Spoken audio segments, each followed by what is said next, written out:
What would you say is the most important component in a system? This is a great question that I think a lot of our viewers want to know. I can go first. Okay. I have said many times that I thought it was the speakers, the most important component. But now I'm second guessing myself and I'm thinking, is it the source? Well, I'm between those two. Yeah, I would say that certainly a loudspeaker will make the most obvious difference to the most people. Okay. And I even a good friend of mine who's recorded blues and jazz for 50 years, he says, I hate loudspeakers because you can't, everything changes when you change the speaker.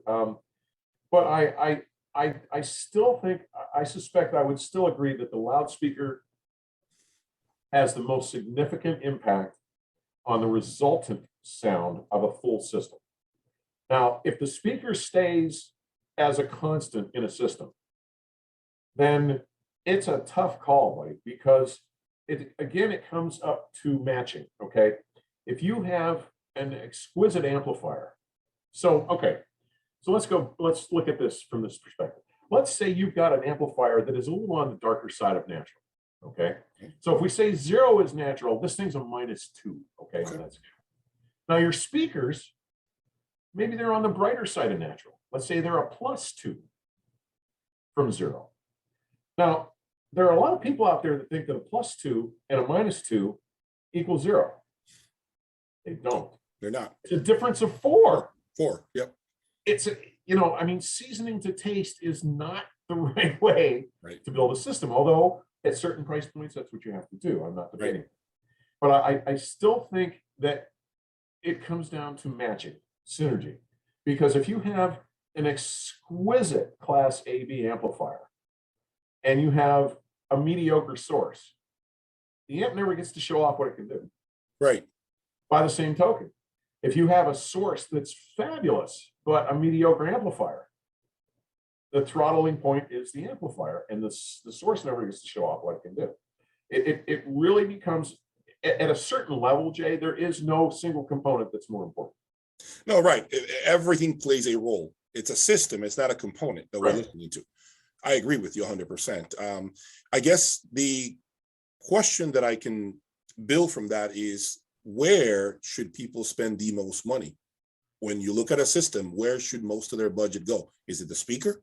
It would depend again on the amount you're spending, but typically, I would suggest that a budget should be, say, 35 to 40% for the speakers, 55 to 60, well, another 40 or 45% on the electronics and sources, and 10% on cable. All else being equal. And it's just, and then you could find a pair of speakers that kick ass that are a third of the price I think they should be. If you're spending $10,000 on a system, that could all be thrown out the window. I mean, I don't know. Man, I got it all backwards, man. Oh, my electronics are more than my speakers. No, yeah, I mean, there's nothing wrong with that, buddy. Well, no, so I know. But I'm in a different camp with speakers than you are. I'm a little. No, I know. I get it. I'm kidding. I was, what I do is that was a joke. The reason why I said that is because I've had, the XLFs in here that are $200,000. I've had the Magico M6s. I just like to explore different price points with regards to speakers. Yeah. That's why I'm right now living with the under $100,000 speakers right now in my room. But the truth is that I don't disagree with you.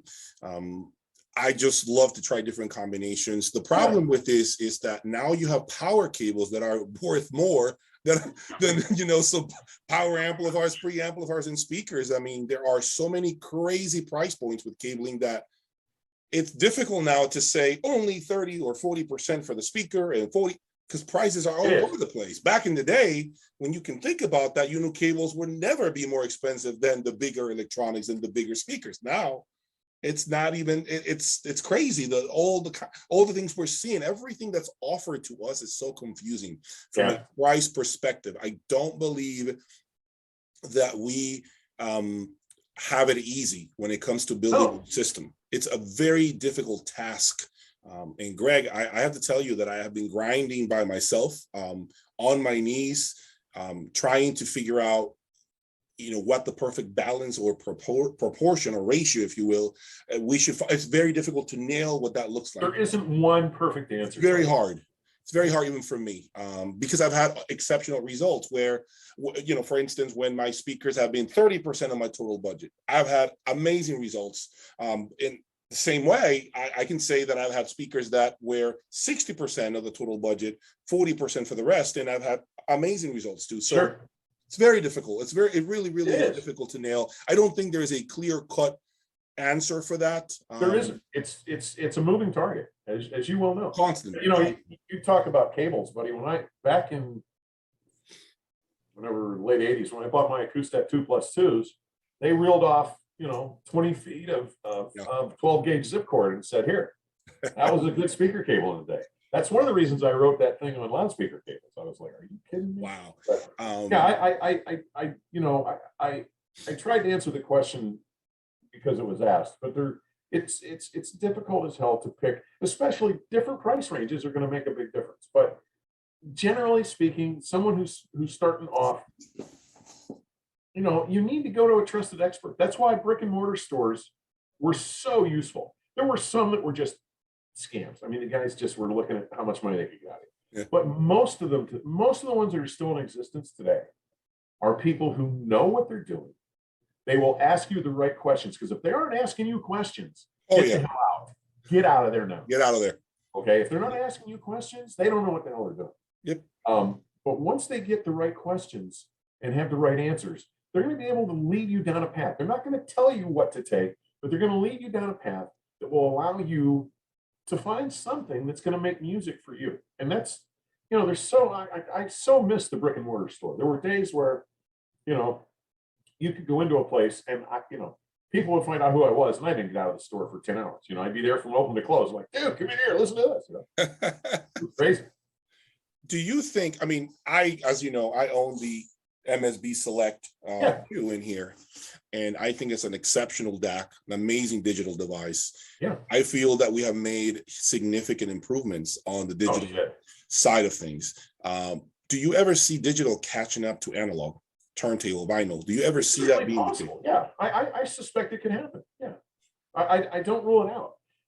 I will tell you that when digital first hit, when I in 82, I think 82 or 83, I heard a prototype CD player from Sony, right? And this very, very earnest little Asian guy was jumping up and down, extolling the virtues of this. And I was like, oh my God, get out of here.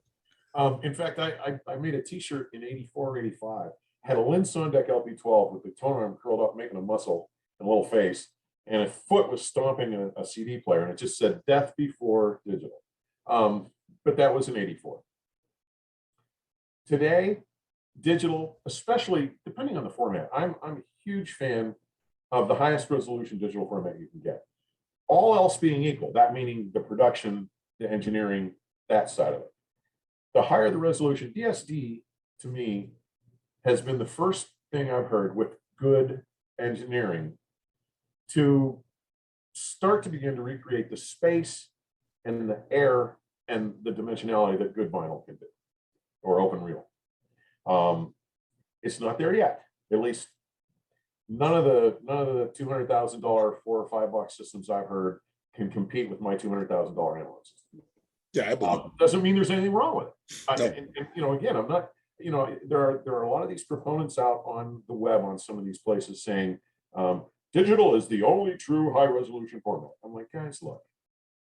I'm not debating you enjoy it and you like it and you should, but quit pretending that analog isn't high resolution. That's just bullshit. I mean, don't like it?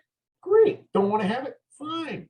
And you know what? If you got $500 to spend on a CD player or a DAC and $500 to spend on a turntable, yeah, I'd take the DAC or the CD player. If you're buying your records at Goodwill, yeah, Absolutely. Yeah, I agree. Yeah. But at the level where we're at, I mean, I've got my analog front end is just under 200. Man, I need to come up and see you, man. Yeah, come on, dude, you're right. I gotta hear that, man. Yeah, I have to hear that. I really do. It's pretty amazing. And my digital system doesn't suck. It's not what you're using, but it's musical as hell. It's the kind of system I can sit and listen to for hours without getting, the digititis that we used to get. Even in the early 2010s, they were still pretty harsh. Some of them, not all, obviously. Yeah, speaking of digital, great question here. Do you ever see Class D amps as the future? Do you ever see them eventually surpassing Class AB or solid state amps, given the fact that the world is trying to go green, and that's a conversation that we're seeing more and more and more? Do you ever see the industry having to have absolutely no choice but to begin to build Class D, because that's what's happening with all the regulations and all the, everything that we're seeing that's happening around the world? Well, do you ever see that being the case? Class D completely just... I guess it's possible. I don't know. I don't know that it would ever be a mandate. I guess it's possible. But I will tell you that digital amplification, well, not digital, but Class D amplification, a good friend of mine who passed away in 2015 when I was working on the sections for the Absolute Sound book. His name was John Ulrich, and he and Arnie Nudell started a little company you may have heard of called Infinity back in the 60s. John built the first switching amplifier that switched at 500,000 cycles a second back in 1968. Called it the Swamp for the switching amplifier. He then built a bunch of other stuff, including the Spectron Musicians, which were great amplifiers in the day. Bruno Putzes is doing great work with digital amplification. He's got so many patents in digital, it's ridiculous. Matter of fact, I have a pair of amps in my garage that just came from AGD in California, the Grand Vivace. It's one of the new gun, the gallium. I've seen them. Gallium nitrides. Yeah. Yep. It's his $14,500 a pair, I think. So those will be in here in the next week or two. They have tremendous amount of merit. And I'll tell you, I still have my Channel Islands Audio D500 monoblocks, which, dude, Class D bass performance will rival most any Class AB. Okay. I said it when I had the Merrill Audio Element 118s in my room. They're fast, snappy, the bass is tight. Absolutely. Tons of control, dude. They're like, you can arc weld with the thing. Zero overhang, no booming. It's some of the best bass I've heard, period. Class D. No, I mean, it's no surprise. This is what most subwoofers have. I mean, if you think about it, because of they can stop those woofers like that. They can get them moving like that. I mean, I agree with you. I think their biggest problem with Class D, the biggest problem I've encountered, is that there's always sometimes that dryness, that lack of it doesn't invite you to listen for long. It feels like it's a little cold, it's a little sterile. It could be bright at times, depending on who's building the amplifier. I didn't find that to be the case with the Merrill Audio monos, but I can tell you that I agree with what you're saying. Now, I have seen significant improvements. Absolutely. Definitely. They're not falling, they're not sleeping on their backs, I can tell you. They are moving. What I might suggest is that they lack, most of them, not all, but most of them. John Ulrich's Spectrons did not, but most of them tend to, in my estimation, lack that upper frequency extension where they give you that last sense of air and effortlessness and delicacy above 10, 12K. That's where I have most problems with the majority of the Class D gear I've heard. Not all of it by any means, but that's where they normally have their biggest weakness in my experience. One of the ways that I alleviated some of those problems was using a tube line stage. Yeah. I couldn't believe it. I could not believe how amazing Class D amplification sounded when using a tube preamplifier. It was, But that's probably one of the oldest tricks in the book back in the day. Use solid state amps and two line stage. I mean, and it works the same with Class D. You have the control on the speakers and you have the bloom in the body of the tubes. Absolutely incredible. That's what I would do if I own Class D amplification. But yeah, I do believe that there will be changes. We're going to start seeing more and more of that. Oh yeah. Is it going to be overnight? No, I expect this to take, who knows, maybe around a decade or so before we start seeing some amplifiers, Class D amplifiers that we all are going to be impressed by. I think that will come with time. And I do not know what brand, what company will be the first one to come out swinging, making a statement that this is the future. The future has arrived and it's here. And let me show you how, right? Have you heard the Mola Mola stuff? Mola Mola, I have never had it. You get a chance to listen to them. Not the older stuff, the newer versions with the updated circuits. Check. Yeah, they're doing some magic, buddy. I need to. I mean, I'm open. I don't. Real Puxy's a genius. People see me with this level of gear and they assume that I only go for the ultra expensive, but that's far from the truth. It's not about the price. I listen to Greg. I have had affordable stuff in my channel that I have spoken, very highly of. I've had components that I had a Class D amplifier go up against a $60,000 pair of Class A monos, and I gave it, I gave it its flowers. I was very open. I was like, this is $2,500. I'm surprised how well it handled. Now, they do get lost in the complex passages. Class D tends to just create a mess and scramble everything. They don't have that separation. They can't decode the information properly. When it's too much bunched up, they are rushing to go from point A to point B quickly when it's very complex. That's what I've noticed about Class D amplification. They lack some of the best refinements of the best Class A, B, or Class A amplifiers that we have available to us today. But that said, I do believe that we will go green at some point when it comes to amplifiers. I just don't know if it's going to take 10, 20 years. Who knows? But I just think that the future is inevitable. I don't think we can stop that. No. I am against Class A amplifiers that are just heating up your room, drawing 1,000 watts from the outlet. To me, I used to own those. I can't do it. Well, and more importantly, I honestly prefer Class AB amplification. I think it handles microdynamic contrasts much better than Class A. Interesting. Things down by the noise floor. I think their ability to shade and provide nuance down there are superior by notable measure to pure Class A. So, okay, that's interesting. I haven't owned both. I can tell you, I don't really have a favorite. I can go either way, but I can understand because I've had great Class AB amplifiers in here. I can agree with what you're saying. Plus, they don't really have the same heat as Class A. Nope. They're not usually huge, massive amplifiers. So I am in agreement with you there. Okay, well, we are getting to the final question, and this is going to be a great question for everyone, something that you guys, could use. Greg, I want to ask you, give us some tips that we can all apply at a high level. Any tips that you think you can give us when it comes to evaluating equipment in our own homes? What do you think are things that we need to be mindful of as passionate people, audiophiles? Something that you don't have to go in depth, but for instance, variables that we should keep constant, or the do's and don'ts at a high level that you can give us. Well, I mean, when you're doing evaluations at home, I think one of the most significant things to keep in mind is make only one change at a time. Okay.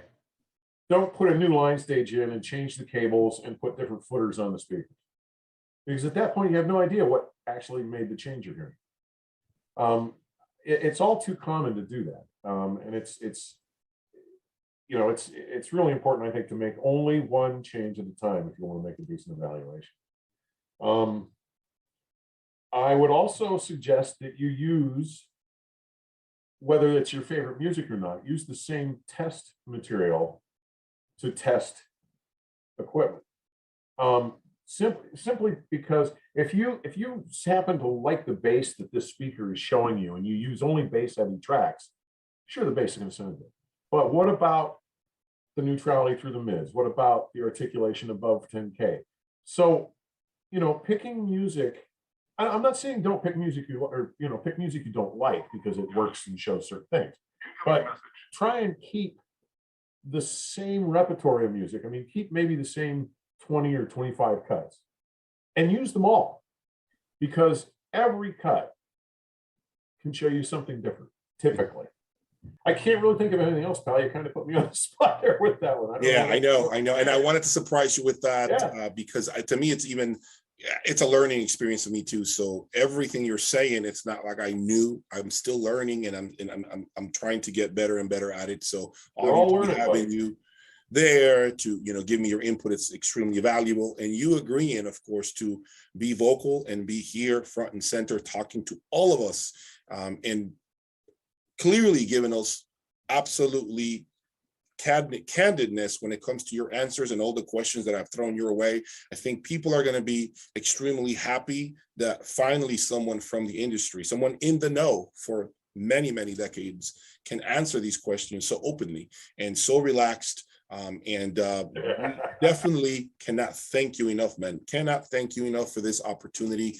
Maybe we do this again, and maybe we have more questions, more things. I would love to pick your brain on other things like footers and rooms and treatments, and and maybe even come up to see you and perhaps do another collaboration video from inside your system, from your room, and be able to put that front and center and let people hear that amazing analog system that you have. That I am afraid of going to see you, if I'm being honest. I am extremely afraid of that because I know that I'm going to see a master of vinyl and someone that has that tuned properly. And to me, that's what I strive for, is to always go to hear systems that are really above mine, that I know I'm going to learn, that I want to be honest with you, I want to be ashamed of how my system sounds by going to hear yours. Because you know what? When I learn like that, it makes me hungrier to come in here and fix what I've got and make it even better. So if a system is out there that can teach me, man, I want to be in front of it. I want to listen. I want to learn. I want to look at your cables. I want to see how you have everything hooked up. I want to see, what you were talking about, keeping the cables off the floor, which I need to do a better job at, if I'm being honest with you. That's because, again, I rotate a lot of gear oftentimes. Sure. So my room is indeed a lab in many ways. I don't think I get to the end completely like what you have in your system. It's fully tuned. Your system is, you know exactly where each cable needs to be placed when you're not in review mode. When you have your baseline, you have your own system, your own electronics, so you know where things need to sit. Then when you bring a new component like these new amplifiers that you're going to be reviewing, then you know where they go, you know what cables to plug in, you know what to do. I have so many things going on at once that for me, oftentimes, it is nearly impossible to accommodate every single cable, turning it around, flipping it the way it should be, putting it in the right hole. For me, it becomes, but I know that it would improve. I absolutely know that it provides much more resolution, and the system goes up another notch. I understand that. I just never get to the end of it because of that, because of what I have coming always. And my viewers get tired, Greg. One of the most difficult things about YouTube is you can't sit on the same topic for too long, because then you start seeing the viewers like just they don't lose interest.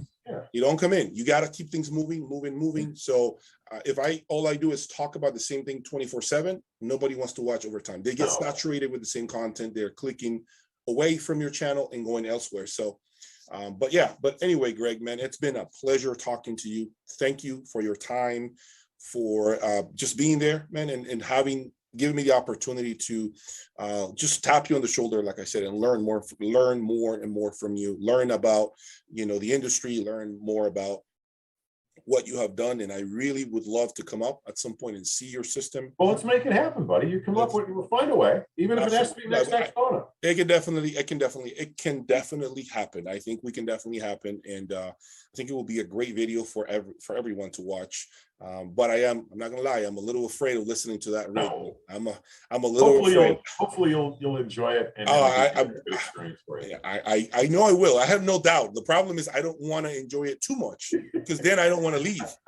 That's my problem. I know myself. When I hear something that's special, I cannot unhear it. I can't get it out of my mind. Yeah. That's my problem. Yeah. That's when I pull out my checkbook and I begin to make easy decisions. That's my problem too, buddy. You see what I'm saying? So that's what I'm saying. But yeah, well, listen, let me thank you for taking the time to do this today. I know it's a holiday and we both had a lot going on. Yeah. But I really enjoy what you're trying to do and what you've achieved so far. And I'm honored and flattered that you're willing to listen to some of the things I have to say, because to be honest with you, a lot of younger people that are doing this, like, oh, you old shit, you don't know what the hell you're talking about. No, that's not me. It's like, look, I'm not telling you what to do, but I do have some things to share with you that you might find useful. That's not me. That's not my reality. I can't think like that, man, because I have respect for those that paved the way. And in reality, you have influenced, what I'm doing. And what I mean by that is I wouldn't have been into reviewing or evaluating components if I have never really read a review of yours or someone else's review or take an opinion on something. You actually opened that window for me to crawl through and like begin to understand, hey, here's something that I'm interested in doing. All I'm doing now is trying to get a little closer to you to understand a little deeper into what it takes to do proper evaluations of components. Because I know, Greg, that reality is that if you want to be serious about anything in life, man, you got to have some sort of a, somebody to check in with, somebody that you can talk to, somebody that can give you, hey, I've been there before. This is what happened to me.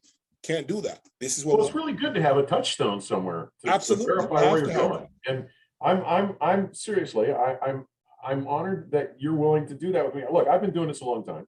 I really think I have some experience that's worth sharing. And the fact that you want to touch base with me now and then, and we're going to maybe go forward with some of this. Yeah, I'm really excited about it, buddy. I think it's a great thing. I'm honored to be on your channel today. We'll keep pushing, and and hopefully you can come into and listen to my system. And I'll find a way down there. Give me all my criticism. I can listen. I can take notes, and believe me, when it comes from somebody whose gears I really trust, I get serious, man. I get really serious. So do not believe that. I do not believe that I'm close-minded. I believe that I'm very not at all. We wouldn't be talking if you were. Absolutely. So you've made it clear that you want this to be something important, that you're trying to create content that's worth people's time. Agree. And that's all I want to do, buddy, is help people find a closer perspective to the music they love. That's all I want.